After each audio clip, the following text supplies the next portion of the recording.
I will be right back. I just gotta grab something. Hello, everyone. Sorry about that.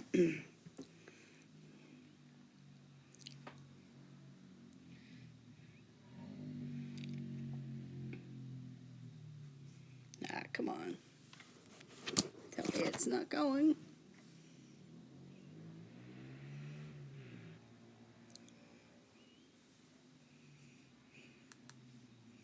Hello, everyone. Sorry about that. I was just trying to fix something. This is Amy from AJC Magic TV.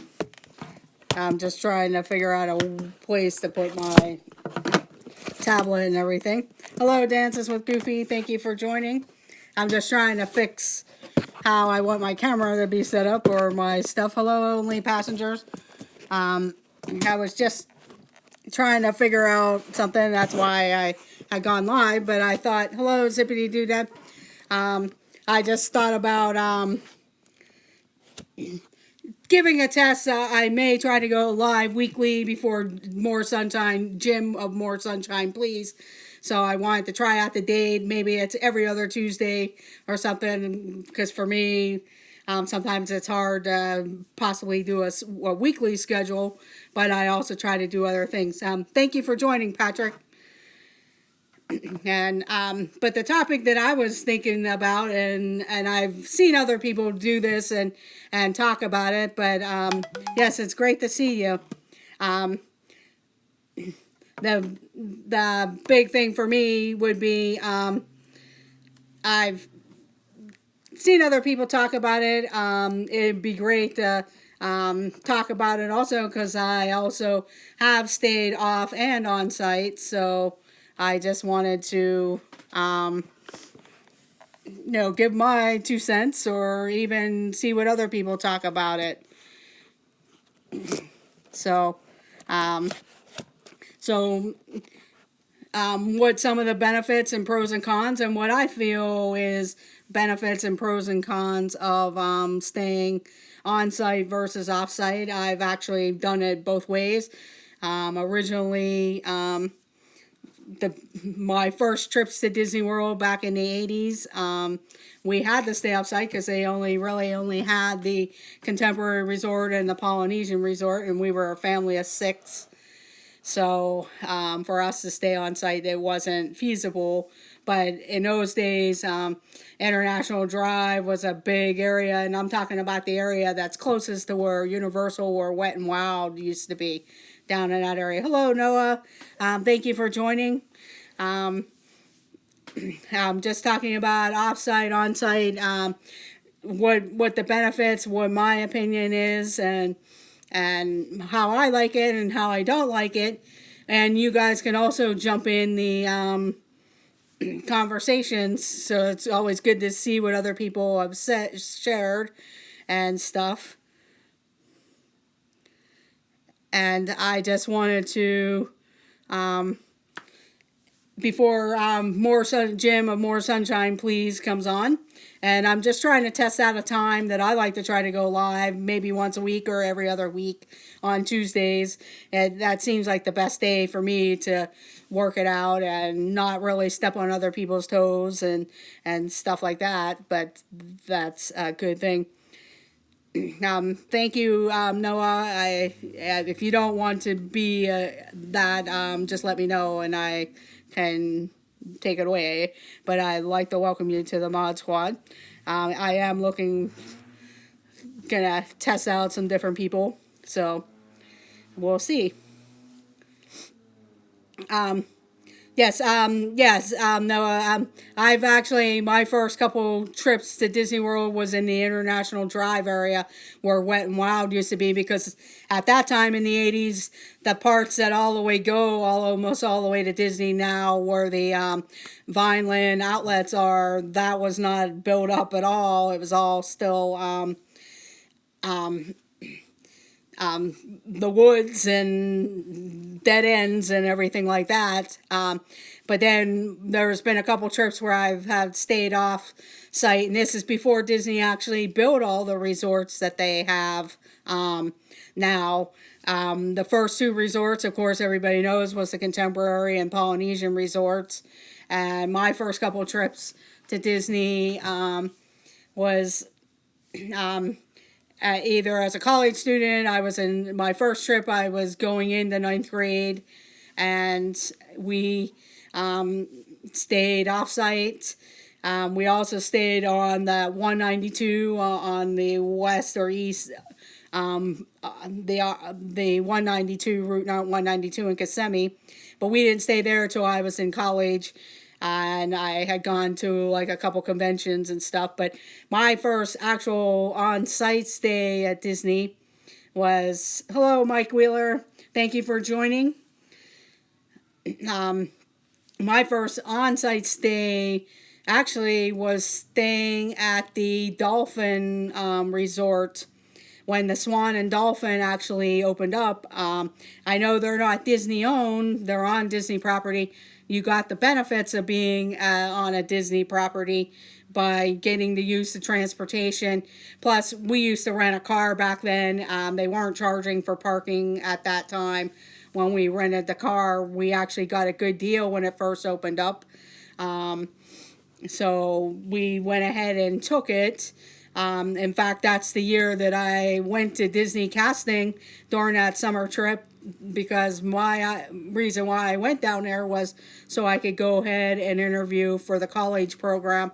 And then they also had another program called like the Career Start, which I think is now what the college program extended program, where a lot of the kids keep extending after they graduated and stuff. So I actually went for my interview during that trip in the late '89, and was offered a position in their college and extended college program. So I became a cast member. But we actually stayed at the Dolphin Resort. In fact, they were just starting to build the Yacht and Beach Club, were moving along, getting built. They had talked about possibly the boardwalk. And it was really interesting staying at the Dolphin, because at that time, I do believe they had the boats to Hollywood Studios, but they actually had a tram car that took you to Epcot at that time. And you did enter the International Gateway. That's why before they put in the Skyliner and everything, you kind of seen like an odd type of pavilion that's back there. That's where they used to drop you off on the tram station. They used that, and I think they used that same tram once they got the boardwalk actually open. Hello everyone, thank you for joining. Make sure you guys hit the like button. If you are new to the channel, please make sure you hit the subscribe button. That would help.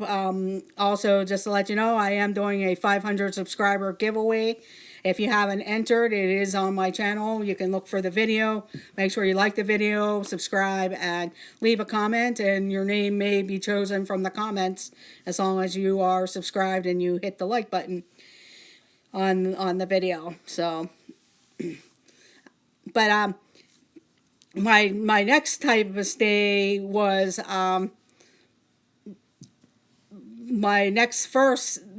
after I did the college program and everything, they had built the Caribbean Beach Resort, and then of course the Yacht and Beach Club had opened up, and I was a cast member for, and also during that time period the Grand Floridian had opened, so you had all those particular resorts. And the first oh, you're welcome, Noah, thank you. And so my next stay was, after I ended my time as a cast member, was we did a trip to the beach club in those days. In fact, that first year that I did that, the Wilderness Lodge and Old Key West, they had just started up DVC.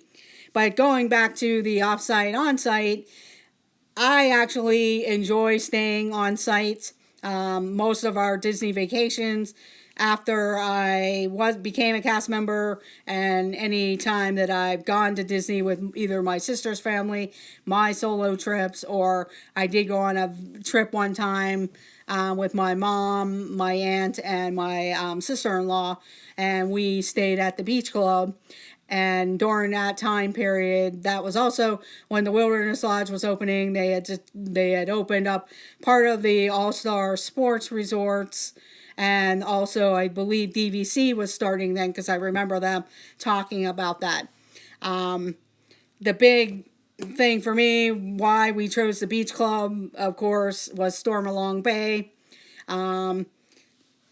You can't beat that swimming pool. It was a great time. We also, in those days too, you were able to get on a waiting list, and we couldn't get we decided we wanted to stay an extra night. We couldn't get the last night. We were on a waiting list to stay at the beach club, but my mom had always wanted to stay at the Contemporary Resort. And so instead, we stayed at the Contemporary Resort our last night, and you really can't beat that location, because you can walk to the Magic Kingdom. Of course, the monorail is a ride away. Well, you go around the loop of the monorail, but it's only one stop away if you were not to walk back to your resort. The other thing about, for me, staying on site, especially these days, when I go solo, I just feel a little bit safer than staying off-site. Usually when I stay, I've done different vacations, and I'll explain the different ones that I've done before and why. For me, yes, I love staying on site, especially if I'm doing Disney. I'm also, and I know a lot of people, I've also been a fan of Universal, and I've worked for a company where we got a free ticket, 2-day ticket to Universal. So I always took advantage of that, but I would always stay on Disney property and either buy a Mears bus ticket or drive over there, because I used to rent a car a lot of times when I stayed on property, because I never really, one of the reasons when I stayed on property, especially going solo, is I would resort hop and probably stay in 2 different resorts each trip, because a lot of times I couldn't make up my mind which resort I wanted to stay at. And so I wanted to always give it a try. So I pretty much stayed at almost all the resorts. I haven't stayed at the Grand Floridian yet. And some of the DVC resorts I really haven't stayed at, but I stayed at their sister resorts on there. So, but for me, a lot of the pros for staying on site is, of course, Disney offers the extra magic hours. I was always a commando, and sometimes I still am. Just depends on what I do now on my trips, because being there and going a lot of times, I like to mix it up and change around. But the one thing would be the extra magic hours, either in the morning or even late in the evening. So that was always nice. The other things is, you could charge back merchandise to your room or your meals. You can also get the meal plans if that's something that you would want to do. And yes, it is a lot easier sometimes to go back to your room during the midday on an on-site resort, depending on where your location of the room is. And I've been known to, when I'm usually there myself, I'm pretty much commando, unless it's like super hot. So it depends on the time of year, on what resort I pick and everything. But for me, when I have stayed off-site, I have relatives that live in the area, and when I have talked about going on a solo trip, sometimes I've been invited to stay at their house. They live fairly close to Disney World, where getting a car and probably 15 minutes right outside of World Drive.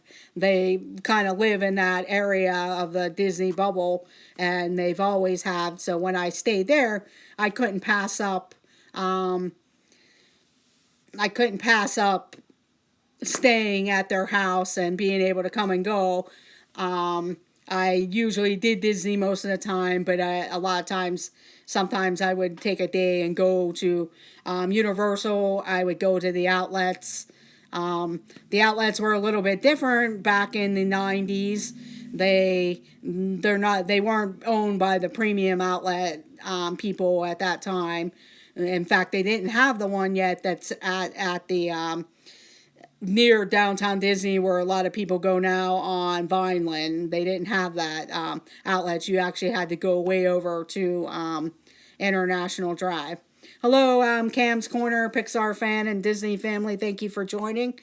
Please make sure you guys all hit the like button. If you're new, please subscribe or consider subscribing. Holyoke, I've been to Disneyland once, and that was back in the late 90s. So, and I only went to Disneyland after flying in from Las Vegas, did Disneyland, and then flew back to Las Vegas. So I kind of left early morning and went back late at night, back to Disney, to Las Vegas. So I never really ventured outside of the Disneyland area. So no, I haven't visited that. So, and I really haven't had a chance to go back to California. Yeah, I'm sure Pepper Tree Villa would be able to talk about that and visit that and go to the different stuff, since they live out that way and are very knowledgeable about the Disneyland and Disney in itself.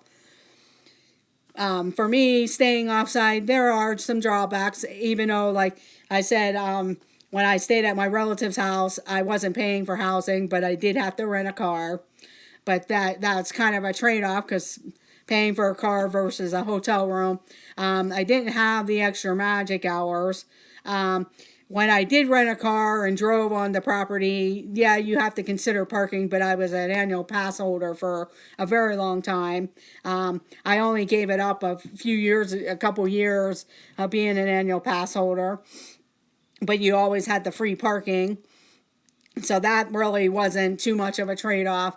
I also vacation differently when I stay off-site.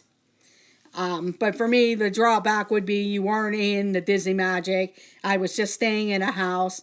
I had to deal with the everyday traffic of being around the theme park areas and everything. So that was one of the trade-offs for me. The other thing is, my sister and her family used to stay on property until they got into the timeshare area. So one of their pros of staying in the timeshare condos is they don't have to take as much clothing because they have a washer and dryer. There's more space. They have 3 kids. They're now 15 and up. So nowadays for them to get the different stuff, they would have to, each kid gets a bed, so they have a lot more space. They get a 3-bedroom condo with their timeshare. They get a washer and dryer. They get a kitchen if they want to have food. Hello, Sawyer in the middle. Thank you for joining the stream today. And so for them, it's a plus in that sense. And when I stay with them, I don't have to take as much clothes because we wash our clothes. We have breakfast at the condo before we head out to the parks. We also have snacks at our room. Sometimes, depending on the park's hours, nowadays it seems like Disney does stay open a little bit later than they had in like the 90s, early 2000s. Because there were sometimes, like when Animal Kingdom first opened, they didn't have evening hours. They closed at 5 or 6 o'clock, depending on the time of year and how the sun. So at 5 o'clock, you know, your day was over. We usually had hoppers. Sometimes we wouldn't have hoppers, but I had an annual pass, so I always had the hopper. Sometimes my sister and her family would just get the regular one park each day pass.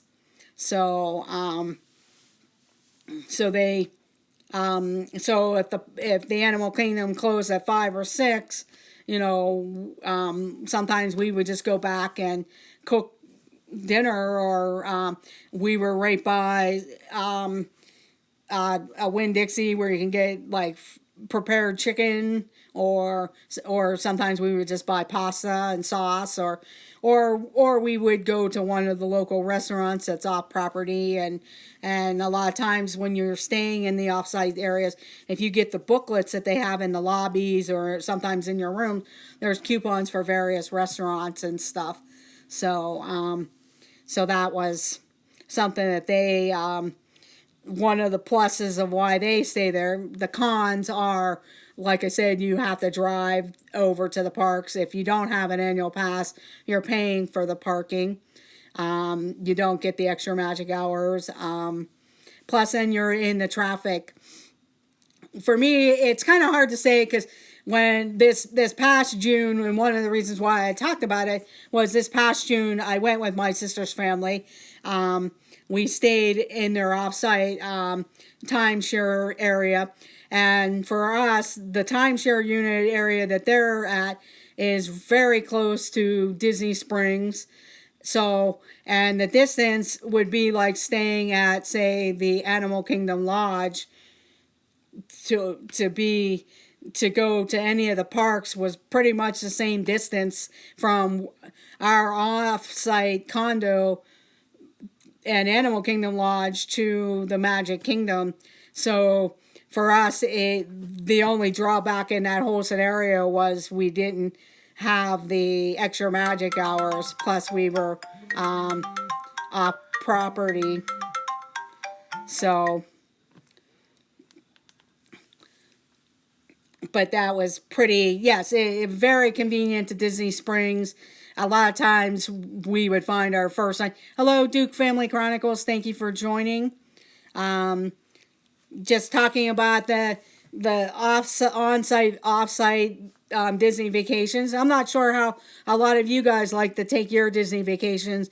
I know for some people, I know for some people it is the cost. I mean, if you're going with a family of 4 or 5 or 6, or maybe you have a bunch of families, it may be cheaper to go and rent a house, and then you have your own pool and you can have meals. But you also have to look at the trade-offs of, like, okay, if we stay there, are we going to Uber or Lyft every day to one of the parks, or are we going to have to rent a car? And then you have to factor in the parking of the car and the prices of the parking and everything. One of the things when we stayed this June, we were vacationing a little bit differently when we stay off site, because we'll go ahead and visit the other attractions in the Orlando area. We will go into a lot of the souvenir shops that are in and around the area and just visit some other places in the area. We did my trip in June. We did Universal 2 days. We decided to do SeaWorld 1 day. That was our first park day, was SeaWorld. We did Universal Islands of Adventure and the original park 2 of the days. And then we actually had an off day, so we didn't know if we wanted to go back and try Volcano Bay, which is something we want to try, or just go ahead and do something totally different. I know when we were down there, NASA was going to have a rocket go off, so that was an option. We did see the rocket go off because it actually went off later in the evening. I believe, I think I remember it going off later at night, so we actually saw it from the Orlando area. But we had talked about, going down to the Space Center to visit. But we ended up deciding to finish up our trip with 3 days at Disney, doing Hollywood Studios and Magic Kingdom and Epcot. So I don't know what other people have an opinion. Yeah, if you don't know the area and you're not sure, it's great to stay on Disney property. I mean, you have transportation. If you really need to go off site, there's always Lyft. You can rent a car. They have a car rental places on Disney property or in the Disney Springs area that you can go ahead and rent a car, which may or may not be cheaper. Yes, that's one of the reasons why my sister and her family like their timeshare condos.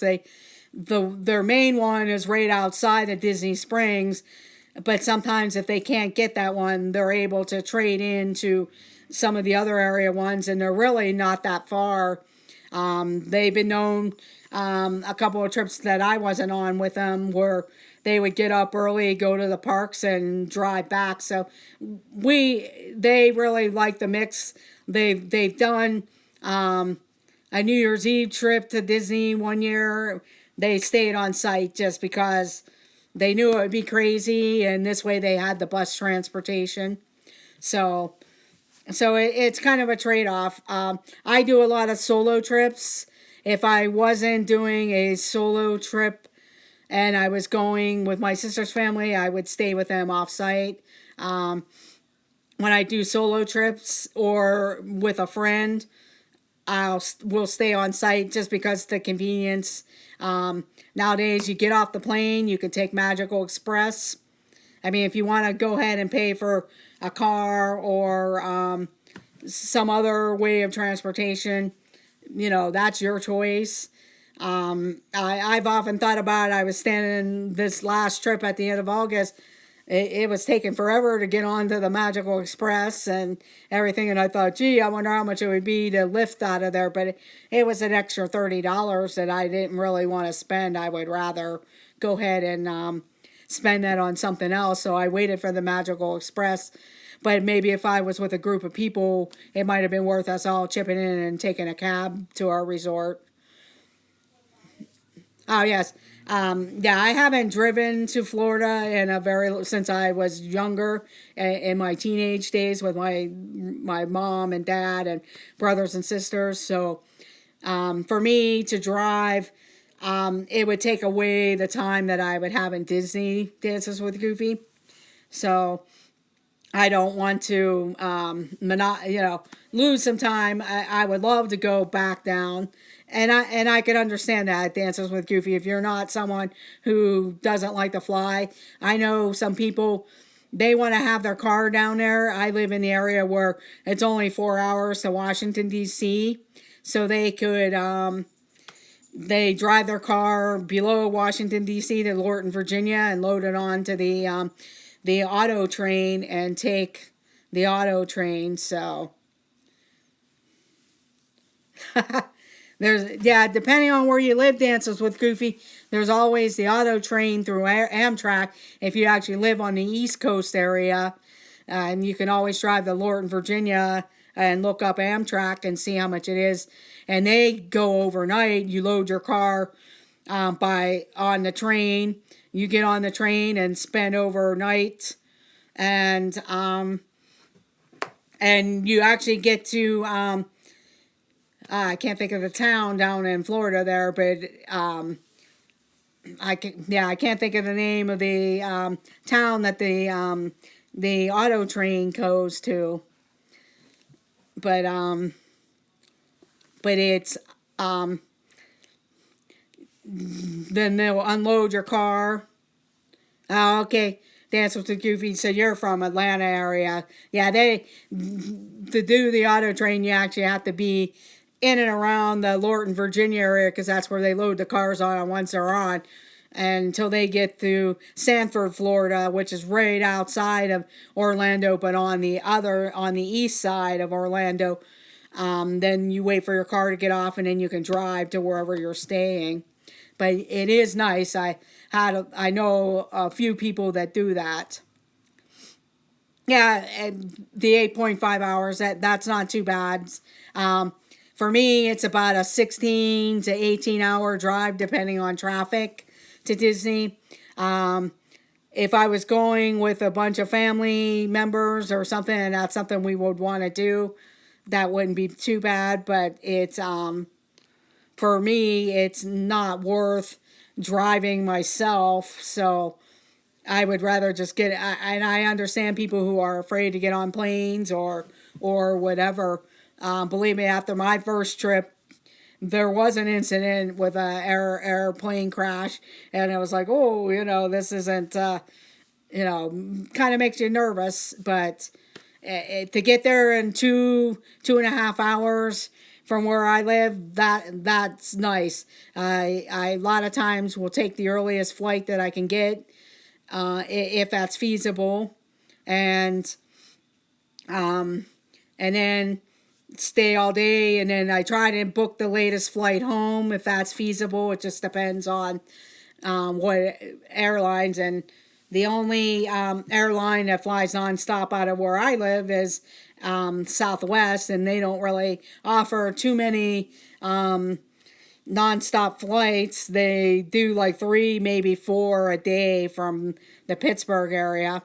And a lot of times on surveys and stuff, I complain about that because it's like they're always full. Why don't you have another couple times to go down and offer some different times? The Pittsburgh used to have a bunch of different airlines that offered a lot of nonstop flights, but now that they're all kind of merged together, there's only Southwest that offers nonstop flights, and then you do have some of those ones that are the value planes. And I'm not too crazy about doing that. Maybe if I was flying out of Pittsburgh and I got a really great rate from those cheaper airlines, like the one that's yellow, I may do that from Pittsburgh, but then make sure I try to book a flight on Southwest back. Not that I'm trying to promote Southwest, but that's really the only nonstop flight out of the Pittsburgh area. Even though like Delta flies there, American, but you have to get off and switch. So that's the trade-off there. But a lot of times I've had mileage with Delta, so I would do a one-way ticket with my miles, or even with American, I had a bunch of miles that I had used up to fly down, and then I would see who's the cheapest to fly home on. So sometimes I don't take the same airline. And even when I do book Southwest, I usually book one way each time, because they're not really giving you a discount for doing round trip that much. Oh, okay, yes. Yeah, a lot of the, that's what's happening there. A lot of the smaller airports would fly in to Pittsburgh and then go, but there are other airports now that are kind of building up the smaller ones. I know in Pittsburgh, of course, Spirit Airlines, they started out of Latrobe, PA, for non-stop flights. But then we all know sometimes Spirit isn't most reliable. Not that I'm not trying to promote them or diss them, but you just have to be careful. And that's one of the reasons why I probably would only fly them out of Pittsburgh to Orlando. Because if they end up canceling the trip, it's not like I'm stuck in Florida. Not that that's bad, being stuck down in Disney, but I don't want to have to worry about that problem. So, but for me, some of the drawbacks for offsite, like I said, is the coming and going in the traffic of the cars, having to park in the parking lots. Sometimes that's not bad. This summer in June, parking in the lots, there was a lot of construction. There still is. I know I've seen some people's vlogs of them walking into the parking lot from Animal Kingdom, and you kind of have to go around the walls. At Epcot, they're still kind of doing the entrance. At the Magic Kingdom, we were parked far back, but they pretty much dropped you off right before that tunnel that you go through to get over to the Ticket and Transportation Center. And for me, it wasn't a far walk, but we did have somebody who had some mobility issues, and since it was hot, walking there. I know sometimes they'll have wheelchairs there to at least get you over to the ticket and transportation center, but it was still kind of a long walk after a long day at the parks, or even from the parking lot. So,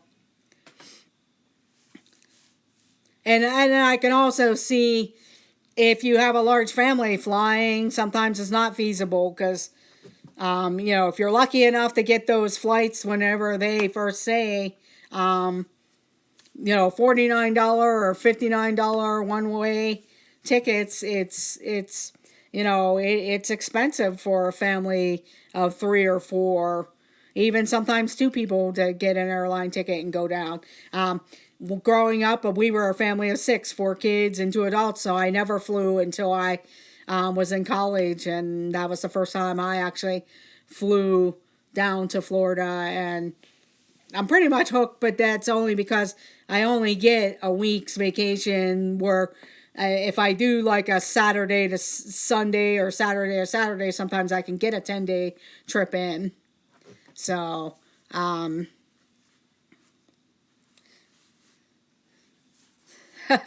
yeah, there you go. Once you move up there, you can hire a driver or something. That's funny. Yeah. I can understand that. So you're in the middle of a family of 7. We were a family of 6, so we never really flew anywhere until we were all adults and on our own, and decided, hey, if we're going, we're going to fly. So, and even in before 9/11, I know in the Pittsburgh area, they used to have charter companies that would have charter flights that were like super cheap, but they were with one of the major airlines that was out of Pittsburgh, which when all those companies, 9/11 really took a hit. A lot of those companies took a hit. Plus, with the airlines always changing, especially in Pittsburgh, U.S. Airways pretty much folded out of there and sold out to American Airlines, I think, for a bit there. And that just killed a lot of the charter type of flights and those companies that offered those charters.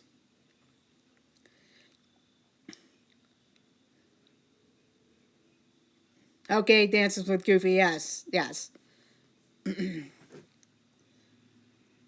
Oh, wow. Yeah, I was going to say, because depending on where you fly into for Yellowstone, a lot of those airports, they can be kind of pricey. Because I know I've always said I'd love to go out to Yellowstone. That's one of the areas I haven't been to, but I've always thought, well, I'd probably fly into Denver. It would still be kind of pricey, but then kind of drive up through around to get a look at some other things while I was out there. Um, I did see that this are dreams about one of the reasons, yeah, if I was driving myself, I would probably want to stay for 2 weeks also, because it takes you, sometimes 2 days, unless you have a bunch of people and you want to drive overnight and take turns, then, it's at least a 2-day drive if you drive more, for 16 to 18 hours, depending on traffic and construction and all that good stuff, or an accident can hold you up. I would probably stay for 2 weeks also, because I also, if I was driving, I'd probably want to stop at some places on the way there. Usually on the way home, I like to drive as far possible north back home. And even, I know as a kid, we used to drive down, but we would actually drive straight through, but we would leave usually early evening or a little bit 8 evening, 8 p.m. Sometimes my mom, when she got off at 11 o'clock at night, we would drive down and get to Disney probably about 4 o'clock in the afternoon. Go, hey dog. And but then as my parents were getting older, that we ended up staying overnight once or twice. But I haven't really driven to Florida in a long time, so that was one of the things there. So I really haven't driven in a long time. Yes, it does work pretty good. Especially, I don't have to drive down around the Washington D.C. belt area, but I know people always talk about how crazy it is, and I've driven it because I've driven to D.C. before, but I haven't. But I don't go that way. I go down through West Virginia, and sometimes you have to worry about the fog, but there's hardly anybody on the road. You do make up good time. We usually will get to about the North Carolina, South Carolina border, or sometimes a little bit lower. Just depends on the traffic and what time we actually left. So then we're pretty much driving the rest of the way through South Carolina, all of Georgia, all the way down through Georgia, because that's kind of long, and then through Florida over to Disney. So that's okay. When you drive from Ohio, you go down through Bristol, Tennessee there. Yes. That before they actually built a lot of I-79, and then you do parts of 19 instead of having to go all the way over to Charleston to go down 77 or 77. We would only have to it takes a lot of time off of it. It does. So that's the big thing there. So we just go down 79, 19, and a little bit of 77, and hit 95. And then 95 the rest of the way right around Columbia, South Carolina. Said that we always tried to do that right at the border of like where Hilton Head and stuff, because there was an exit right around the Hilton Head area where there was a bunch of hotels, and we would stay there and then go the rest of the way. But when I was a kid, we would drive straight through because we had a couple different drivers, and just we tried to sleep in the car, or in our family van, and then we would get there sometime midday, because sometimes we would stop at Daytona Beach to kind of see the beach, or and then go on into Disney, into that area. But when we drove, we actually stayed off property because, like I said, that was more in the late 80s and early 90s that we drove. So good night, Duke Family Chronicles. Thank you for joining. Please make sure you guys all hit the like button on your way out.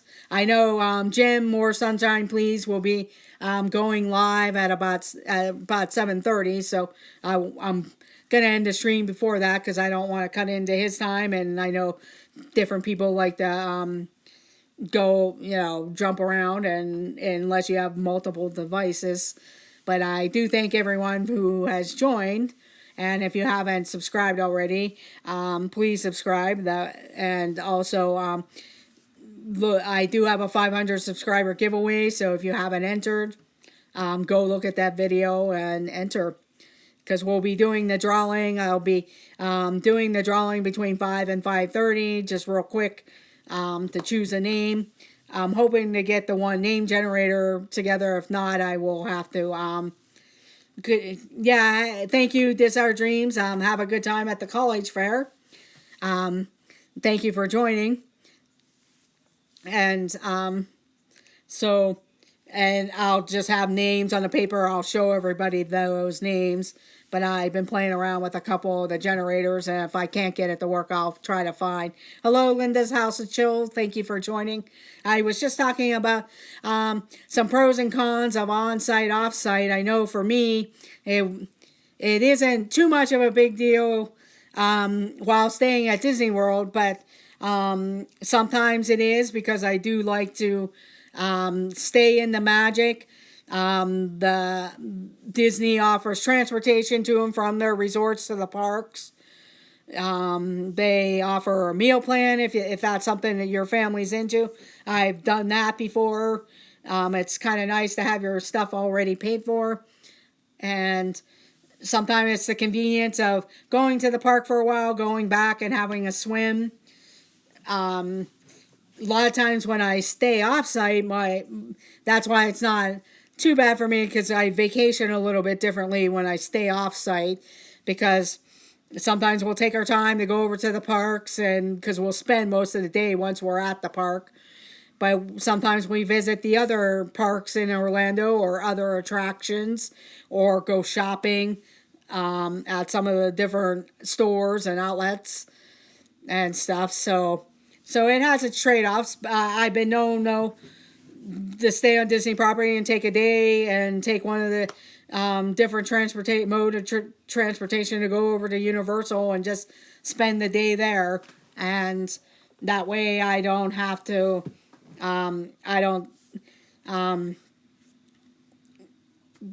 that way I go back and I'm back in the Disney Magic, and you know, and I already have a hotel room, so I don't have to be hopping around anywhere. But when I stay off site, we have a car, and we do some different things differently. So I don't have a preference. My first preference is staying on site. I do miss it when I do stay off site because of some of the benefits and being able to just come and go and not have to worry about the traffic, and just, you know, I'm there, and it's always good. I mean, I take the Magical Express when I get off the airplane, takes me right to my resort. Sometimes my rooms are ready because I will sometimes do the online check-in, and I'll get a text sometimes when I'm on Magical Express that tells me, hey, your room's ready, hey, your room isn't ready.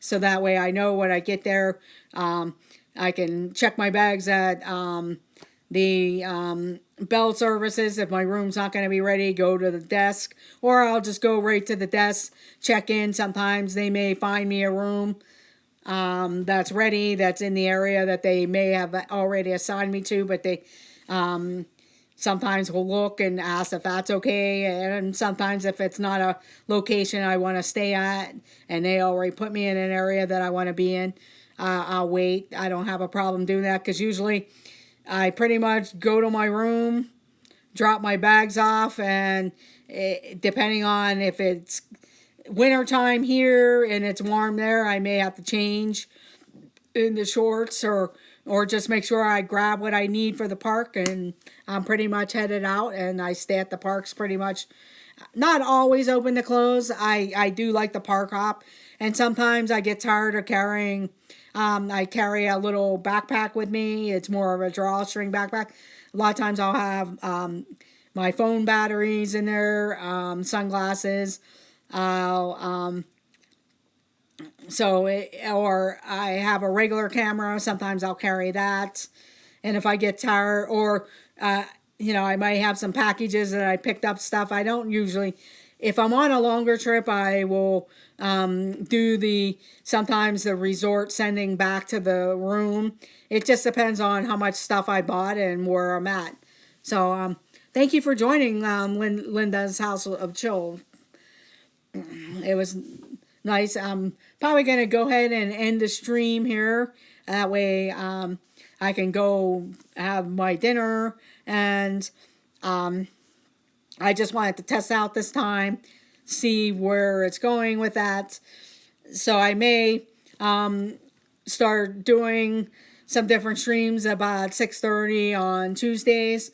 And I do have some ideas of some different topics or different fun things of talking about, like, snacks or your favorite foods at Disney, maybe your favorite resort at Disney. Or even just some other things that you like to do at Disney that's not just the parks, like if you like to go mini golfing or Disney Springs. I haven't taken too much time at the new Disney Springs, but I know when Pleasure Island used to be there and the marketplace, how they all had it set up. A lot of times when I was vacationing in December, when the parks were closing earlier, we would go to Pleasure Island and the marketplace for the evening and just have a good time, because in those times the parks weren't open as late. But then in the summertime, we would spend most of our time in the parks, or or we would rent the boats that they have out on Bay Lake and Seven Seas Lagoon. They used to have boat rentals at Disney Springs. It's downtown Disney to me, but Disney Springs, but they don't do that anymore. I don't see that there anymore. The marina that they had there, where you can rent the little boats and go up the stream. I think if you want to rent the boats, I think you have to go to one of the resorts that's on that little river that comes from Port Orleans or Old Key West. So, oh yes, yeah, at the yacht club too. I did see that Dances with Goofy at the yacht club. Because I used to do that when we would stay at the beach club, or if we wanted to go around. The yacht club's very nice. The yacht and beach club. I really like the Epcot area resorts. You do have some options. One of my things is, you're in the back of World Showcase. One of the things I really dread. But I mean, I'm usually in World Showcase at the end of the evening is having to make a long walk out to the bus stops.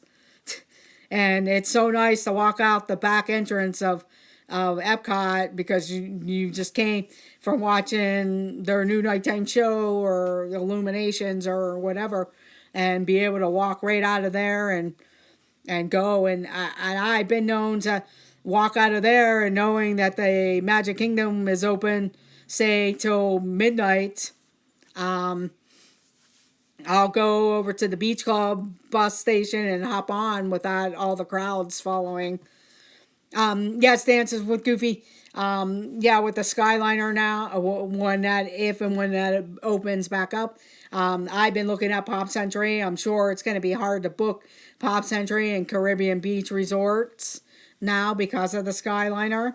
But that's going to be, when they get that up and running after their incident here, that's going to be a nice option. And even, if you were staying at the beach club and you don't start your day till, say, 9 o'clock, I believe they open the Epcot line about 8 a.m., and you want to go to Hollywood Studios instead of having to walk over to the yacht club and hop on the boat and go around all the things, it might be worth walking to the International Gateway and get on the Skyliner and take a nice relaxing ride on the Skyliner, transfer at Caribbean Beach, and you're at the Hollywood Studios. I know that line looked like it only took 5 to 10 minutes, depending on how long it took you to get on there and once you got on. Oh, yes, it does. Because that's how I hear a lot of the locals saying, it's so nice if we're at Hollywood Studios and we want to go over to Epcot. And not even that, say you were at Hollywood Studios and Epcot's open till midnight because they have extra magic hours, and you want to hurry up and get over there, you can hop the Skyliner. I mean, I know you have the boat option, and that's something it'll be interesting to see if anybody's going to test that. Maybe they send part of their family that way to see who gets there faster. I'm kind of guessing probably the Skyliner, as long as there's no problems or issues. But you never know. It also depends on how long the lines are to get there. I know after the Illuminations, the finale of Illuminations, a lot of people went and took the Skyliner and they were going over to Hollywood Studios because Hollywood Studios was having the Star Wars fireworks show at 10 o'clock and everything. That's okay, Dancing with Goofy, because I'm probably going to go ahead and end it because I know Jim from More Sunshine Please starts in about 15 minutes. And that way, and that way people can go ahead and there's only a few people on here, so I'm not saying I'm disregarding whoever's on here because I'm not sure. I just see you talking. I know other people have to go because of other activities, so that's fine. But I think I'm probably going to go ahead and end the stream. But Dancing with Goofy, I kind of was worried about that. I actually stayed at Pop Century at the end of August. I actually had a really good room location. I'm sure the place was probably booked, But where my room location was, it really didn't bother me too much because I'd walk out of my room. I was right by the main building, walk up, walk into the front, and the buses were right there. So I never really felt the crowd. They do get the families. The All-Stars, the sports, gets a lot of the sports teams depending on the time of year and cheerleaders. So,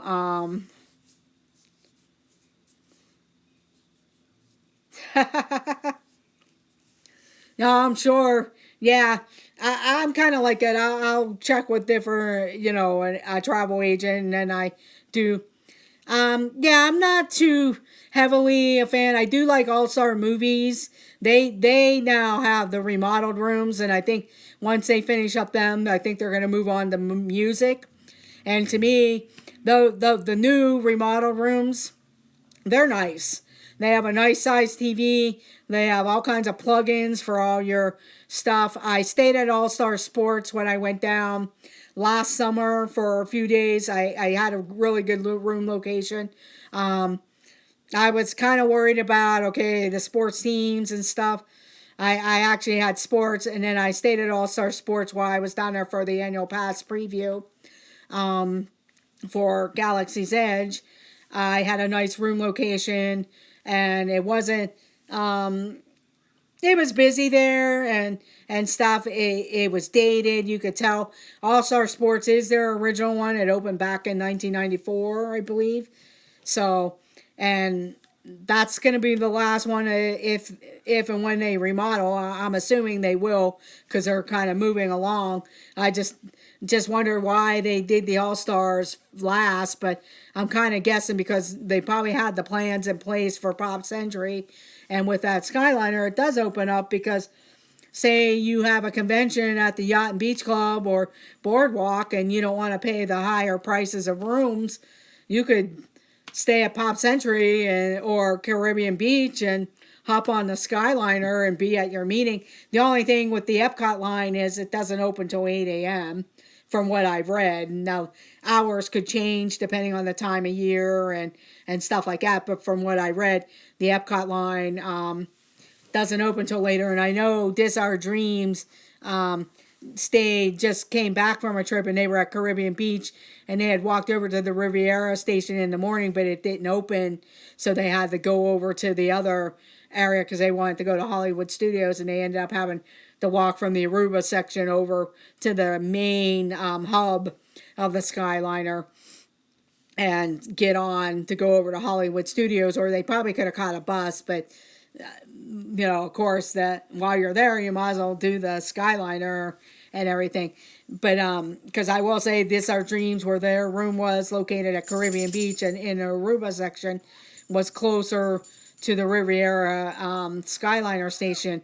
But if they're not going to have that running till 8 a.m., then it may or may not be beneficial, so you'll have to check the time. But I'm sure once the Riviera opens up, they'll probably have to have some part of that line open, because people from the Riviera are going to want to do the Skyliner too, so that's one of the features that they're promoting is the Skyliner. And I'll be curious to see what the bus transportation to those parks will be like.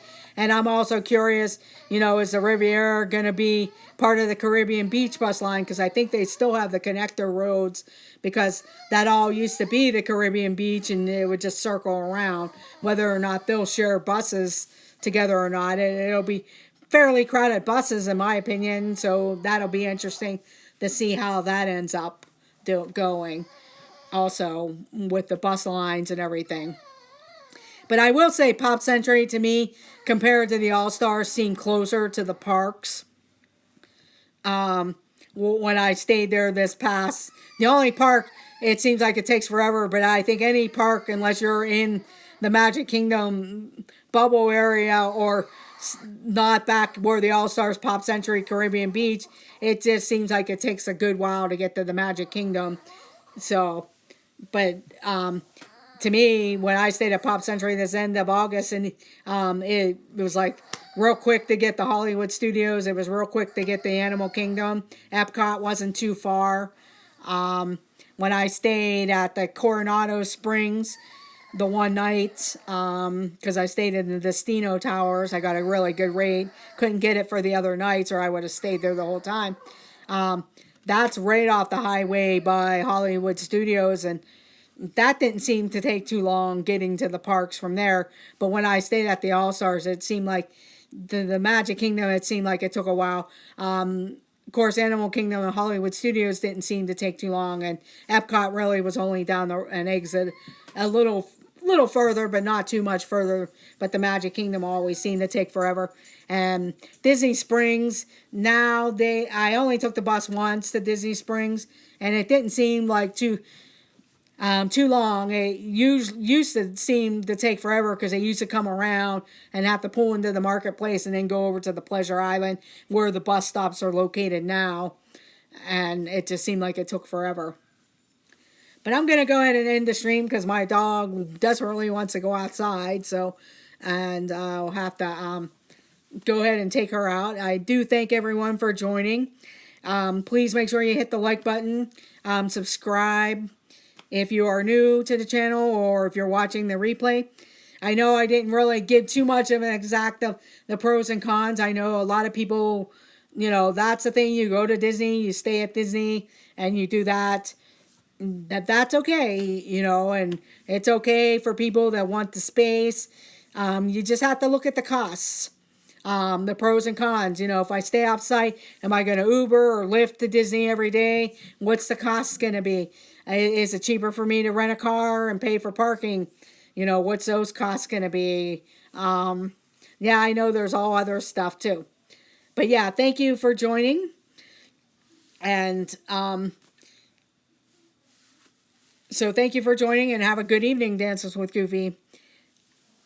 So that's pretty much, so you just have to look at the costs and how much space you really want to have, on your trip. Some people like to have a lot more space. They like to have the, when they rent a house, you get the private swimming pool. They can stay up and party all night long if they want by the pool or whatever at their houses, and the kids have their own space and everything. So that's always a good thing. So you just have to look at what you're looking for, how you want a vacation. Are you there for Disney? Are you there for Disney and Universal? Are you there for Disney and do some other activities? So, but you can also do those from the Disney resorts. If you rent a car for the day, go down to the beach or go over to Universal or SeaWorld or whatever. So you just have to look at the different costs effective. And, do you want to cook meals at your room? I know DVC is an option. That can be kind of pricey unless you, maybe I hear people, they rent points. So you just have to look at all the different costs. I like being in that Disney bubble, but I'm not going to complain if I stay off site because where we stay, it's not too far from Disney, and we do vacation a little bit differently, and I take my time. I'm not as commando and stuff. So I do thank everyone for joining. Please make sure you hit the like button, subscribe, and if you are watching the replay, leave a comment if whether you like off-site, on-site, and just have to make your choices. So let the magic begin. There's an adventure out there. So have a great evening, everyone. And don't forget the More Sunshine Please is coming on at 7:30. Mouse Talk at 8 o'clock. And A Disney Life for Me goes on at 9 p.m. So, and I do thank Dean from the Live Place. I am joining, but I was kind of testing out this time, so it might be something I might do every other week or every week. It just depends on my time and schedule. So I do thank everyone, and I'll also have a couple surprise live streams or different videos. So thank you very much, and let the adventures begin. Have a great evening, everyone. Bye.